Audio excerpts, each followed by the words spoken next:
할렐루야, 10월 22일 목요일입니다. 오늘 이 아침도 하나님 말씀과 함께 하루를 시작하시는 여러분들을 축복합니다. 오늘 저와 함께 나눌 하나님의 말씀은 예레미야 50장 29절 말씀입니다. 제가 봉독하겠습니다.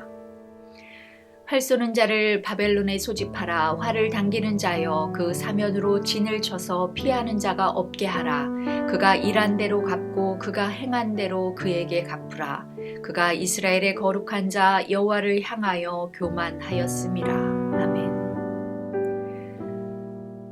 네, 여러분, 오늘 본문은 예레미야 46장에서부터 시작되고 있는 유다 주변의 10개 열방에 대한 예레미야의 심판 예언의 말씀 가운데 있습니다. 오늘 본문에서는 드디어 마지막으로 바벨론에 대한 예언의 말씀이 나오고 있습니다.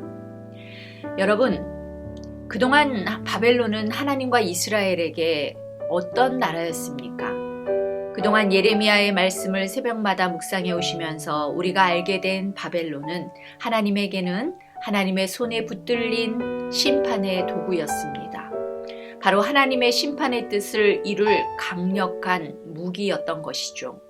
그래서 바벨론을 오늘 읽지는 않았지만 오늘 본문 50장 23절에서는 온 세계의 망치라고 하는 표현까지 써서 바벨론을 설명하고 있습니다. 바벨론은 하나님의 손에 들려진 심판의 망치였습니다. 그래서 하나님은 바벨론이라고 하는 크고 강대한 나라를 사용하셔서 남유다를 심판하시고 징계하셨습니다. 그런데 오늘 바벨론에 대한 예레미야의 예언의 내용을 보면 참으로 황당하고 이해할 수 없는 예언이 기록되어 있습니다. 바로 그 온 세계의 망치였던 바벨론이 급기야 이번에는 멸망하게 된다는 예언입니다. 바벨론을 향한 하나님의 심판과 파멸이 있을 것이라는 예언입니다. 무슨 말입니까? 그동안 하나님의 뜻을 이루는 하나님의 도구였던 바벨론이 이제는 그 상황이 역전되어서 하나님의 심판을 받게 된다는 참으로 이해할 수 없는 예언의 말씀입니다. 이처럼 하나님께서는 이번에는 바벨론을 심판하시겠다고 합니다. 그래서 오늘 본문에 보니까 활 쏘는 사람들을 모두 불러 바벨론을 둘러싸게 하시겠다고 하십니다. 그렇게 사방에서 바벨론을 포위해서 한 사람도 그것을 빠져나가 도망할 수 없게 모조리 진멸하시겠다고 하십니다. 여러분, 참으로 이해할 수 없는 하나님이라는 생각이 들지 않으십니까? 언제는 하나님이 필요해서 당신의 도구로 사용하시고는 또 이제는 그동안 그렇게 쓰임받았던 그 나라를 멸절시키시겠다는 하나님의 뜻이 너무하신 것 아니냐는 말씀입니다. 도대체 바벨론이 어떻게 했길래 하나님은 이러시는 것일까요? 그동안 무슨 일이 하나님과 바벨론 사이에 있었던 것일까요?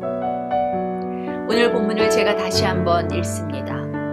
활 쏘는 자를 바벨론에 소집하라. 활을 당기는 자여 그 사면으로 진을 쳐서 피하는 자가 없게 하라. 그가 일한 대로 갚고 그가 행한 대로 그에게 갚으라. 그가 이스라엘의 거룩한 자 여호와를 향하여 교만하였음이라.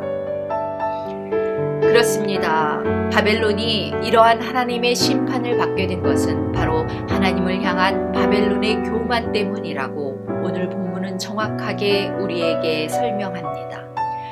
바벨론이 멸망당하는 이유는 그들이 하나님을 향하여 교만했기 때문이라는 것입니다. 바벨론은 그동안 하나님의 심판의 망치가 되어 여러 나라들을 정복하면서 어리석게도 자신들의 힘으로 이러한 일들을 이룬 것인 양 자만하고 교만했던 것입니다. 그들은 예루살렘 성전을 파괴하면서 이스라엘의 거룩한 여호와 하나님을 무시했습니다.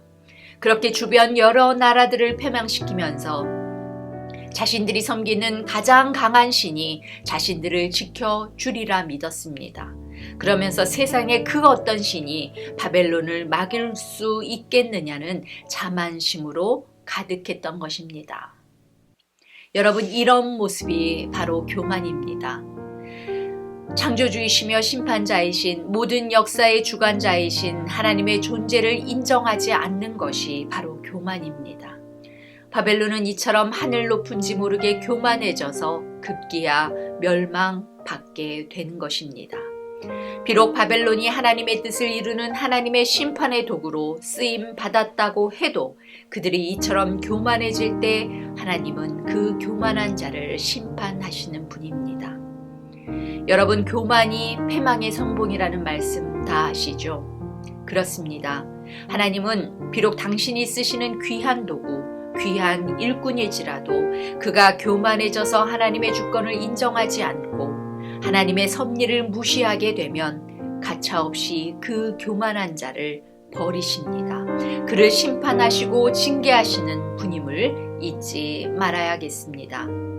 사랑하는 여러분, 오늘 본문은 하나님의 일꾼된 우리들에게 참으로 중요한 메시지를 전하고 있는 것 같습니다. 하나님의 도구로 쓰임받는 하나님의 일꾼들이 가장 경계해야 할 것이 바로 교만이라는 것입니다. 아무리 귀하고 아무리 값지게 쓰임받는 일꾼일지라도 그가 스스로 높아져 하나님의 주권을 인정하지 않고 자신의 능력과 힘을 자랑하게 될 때, 그렇게 하나님의 영광을 가로채서 자신의 자랑으로 삼을 때 하나님은 그 교만한 도구를 버리신다는 것입니다. 그러므로 여러분, 하나님의 일꾼된 우리는 패망의 선봉이 되는 이 교만을 항상 경계해야 합니다. 우리는 그저 무익한 종일 뿐이오니 모든 영광 하나님이 받으시옵소서 하며 날마다 낮아져야 합니다. 사랑하는 여러분, 오늘 하루도 오늘 본문이 우리에게 주시는 이 귀한 메시지를 가슴 깊이 새기면서 하나님의 손에 붙들려 쓰임받는 겸손한 일꾼들로 살아가시기를 간절히 소망합니다. 축복합니다. 주님 가르쳐 주신 기도하며 말씀 묵상 마치겠습니다.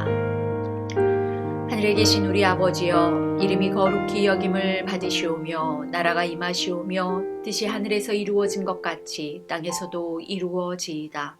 오늘 우리에게 일용할 양식을 주시옵고 우리가 우리에게 죄 지은 자를 사하여 준 것 같이 우리의 죄를 사하여 주시옵고 우리를 시험에 들게 하지 마시옵고 다만 악에서 구하시옵소서.